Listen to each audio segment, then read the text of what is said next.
Kita akan buka firman Tuhan pagi hari ini di Yeremia 29 ayatnya yang ke-7.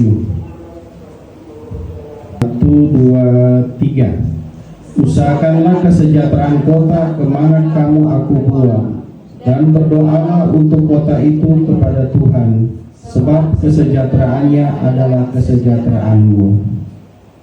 Puji Tuhan.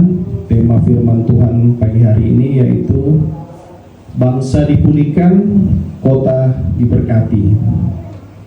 Jemaat yang dikasihi Tuhan, hari-hari ini kita sering mendengar berita tentang kerusuhan di berbagai daerah, bentrokan sosial, demonstrasi yang berakhir anarkis.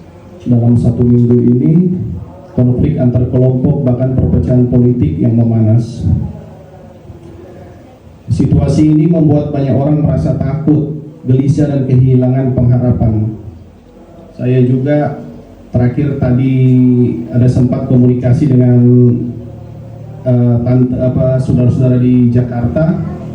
Memang dari awal hari Senin tanggal 25 memang demo sudah ada, cuma belum seanarkis yang hari kemarin dengan hari Jumat. Jadi untuk saudara-saudara yang di Jakarta belum ada gereja untuk pagi hari ini karena situasi belum kondusif sampai pagi hari ini. Memang kekacauan ini sangat mendadak juga dalam 1 minggu ini. Kita tahu juga bahwa hari Kamis itu puncaknya tuh Jumat. Dari demo yang pertama hari Senin belum terlalu parah, serta masuk hari Kamis kita lihat juga yang tuh driver ojol ditabrak oleh barakuda. Puncaknya itu sampai Jumat dan Sabtu kemarin, pembakaran di seluruh daerah. Memang kalau bagi orang anak-anak Tuhan juga bagi saya juga kaget. Maksudnya nggak sangka di akhir Agustus ini bisa terjadi hal-hal yang bisa dibilang begitu mengerikan. Hampir sampai kita pikir ini udah kayak Mei 98 ini, so ada penjarahan, so ada pokoknya semua rumah-rumah toko-toko di Jakarta. Jadi di demo ini hampir kita keinget juga di tahun 98 itu. Tapi di satu hal saya berpikir juga, memang kalau memang ini terjadi itu mungkin ini tetap seizin Tuhan. Apapun yang bangsa kita alami, tetap kita percaya bahwa Tuhan tetap bantu dan Tuhan tetap melihat keadaan bangsa kita. Tapi dari situasi yang banyak orang takut, gelisah, dan kehilangan, tapi Tuhan mengingatkan kita melalui Yeremia 29 ayat 7, yaitu usahakanlah kesejahteraan kota dan berdoalah untuk kota itu. Jadi kita harus lebih banyak berdoa dan kesejahteraan kota kita. Jadi dari kejadian yang beberapa hari ini kita lihat di televisi di berbagai daerah, kerusuhan dan pembakaran di mana-mana, puji Tuhan kita di Sulawesi Utara masih aman terkendali, masih dalam lindungan Tuhan. Kita juga tetap harus bantu doa juga buat saudara-saudara kita yang di daerah lain.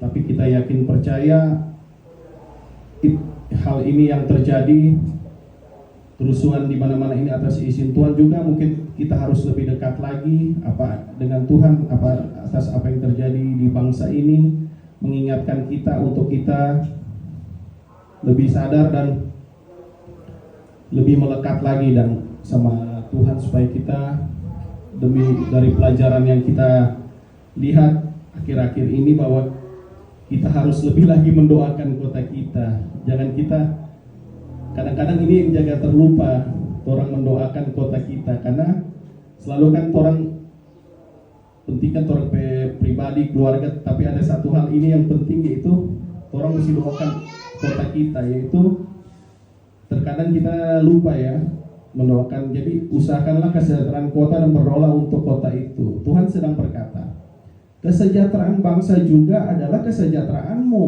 Jika bangsa kita hancur, kita pun ikut menderita. Tetapi jika bangsa dipulihkan, kita pun ikut merasakan damainya. Jadi kalau kita cuma mendoakan sesama kita, ya maksudnya tidak mendoakan kota kita, kesejahteraan orang juga hancur kalau kota kita juga ada kerusuhan. Itu membuat dampak juga buat kita pribadi masing-masing.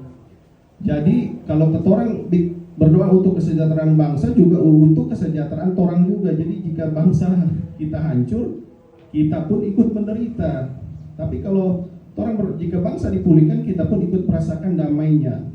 Jadi pertanyaannya untuk kita, apa yang bisa umat Tuhan lakukan di tengah kondisi bangsa yang bergejolak ini?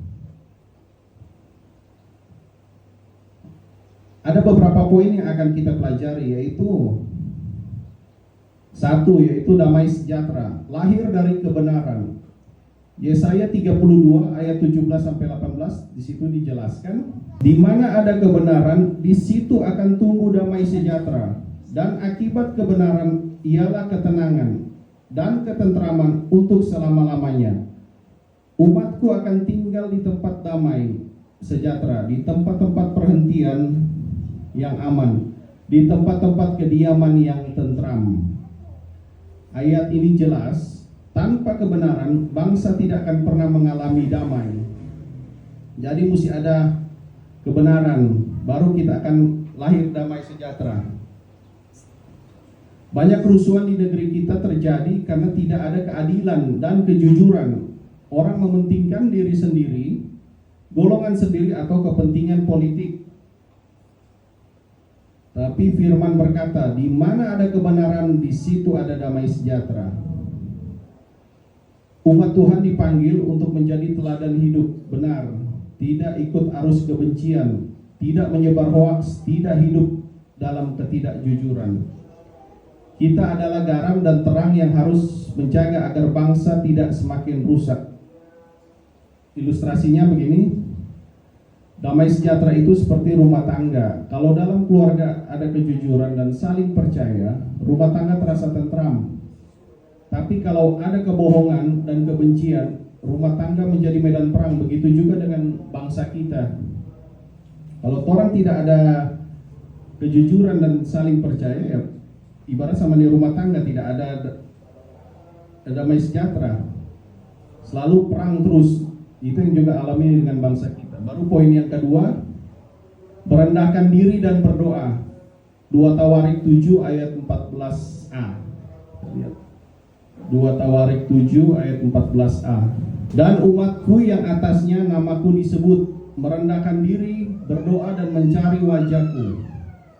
Jadi pemulihan bangsa tidak dimulai dari atas, bukan hanya politik atau sistem ekonomi, tapi dimulai dari umat Tuhan, dari kita sendiri. Tuhan berkata, umatku berarti tanggung jawab pemulihan ada pada gereja, ada pada kita, untuk kesejahteraan kota kita. Di tengah kerusuhan yang terjadi ini, umat Tuhan dipanggil untuk merendahkan diri, tidak sombong, tidak merasa paling benar, tetapi sadar bahwa hanya Tuhan yang bisa memulihkan bangsa kita.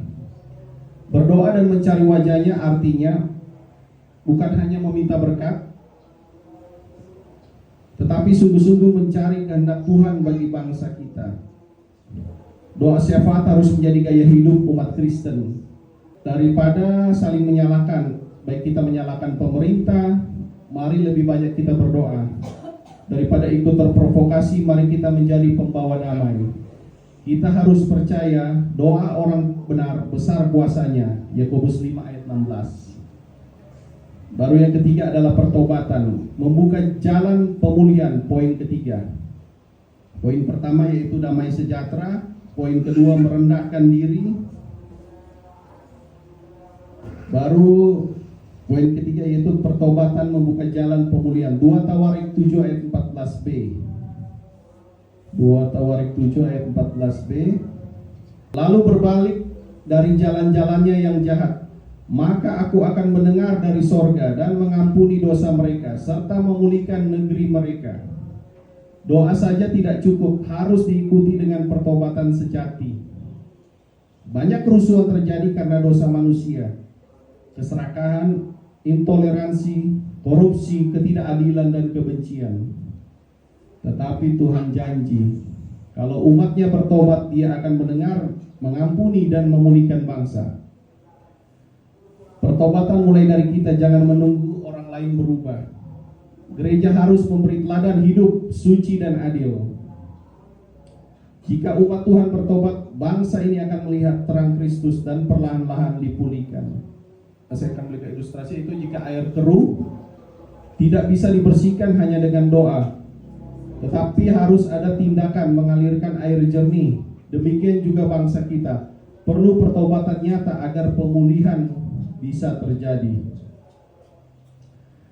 Jadi intinya di saat ini yang kita lihat beberapa hari terakhir, orang sebagai anak Tuhan jangan juga terprovokasi atau orang cukup melihat dan mendoakan. Jangan sampai kita memberikan kata-kata yang bisa memperkeruh suasana di medsos. Orang anak Tuhan juga mesti bijak. Jangan terpancing juga dengan perkara demo yang berapa hari anarkis ini. Tetapi orang sebagai anak Tuhan tetap orang melihat apapun yang terjadi di bangsa ini, semua orang nggak bisa tahu siapa dalangnya dari semua peristiwa ini. Cuma Tuhan yang tahu di dalam besar ini. Orang semua serahkan pada Tuhan. Ada orang yakin, percaya, atau orang terus tetap mau cari siapa dalang ini tidak akan bisa, karena sampai sekarang pun pemerintah nggak tahu, Pak Prabowo juga nggak tahu siapa dalang dari semua ini. Cuma hanya Tuhan yang tahu. Yaitu orang serahkan pada Tuhan apapun yang terjadi. Orang yang penting anak-anak Tuhan masih dalam perlindungan Tuhan. Orang juga doakan bagi anak-anak Tuhan di tempat lain, di daerah lain, yang baik di ibu kota dan dimanapun mereka berada. Jemaat yang dikasih Tuhan, dari ketiga bagian ini kita belajar. Pertama di Yesaya 32 ayat 17-18, yaitu damai sejahtera lahir dari kebenaran. Baru yang kedua, 2 Tawarik 7 ayat 14a, yaitu pemulihan bangsa dimulai dari umat Tuhan yang merendahkan diri dan berdoa. Baru yang ketiga, 2 Tawarik 7 ayat 14b, pertobatan sejati membuka jalan pengampunan dan pemulihan negeri. Indonesia bisa dipulihkan bukan hanya oleh sistem atau kekuatan manusia, tetapi oleh umat Tuhan yang hidup benar, rendah hati, berdoa, dan bertobat. Mari kita menjadi pembawa damai di tengah bangsa yang sedang bergejolak, agar Indonesia boleh mengalami shalom Tuhan. Amin. Firman Tuhan, mari kita tundukkan kepala dan berdoa.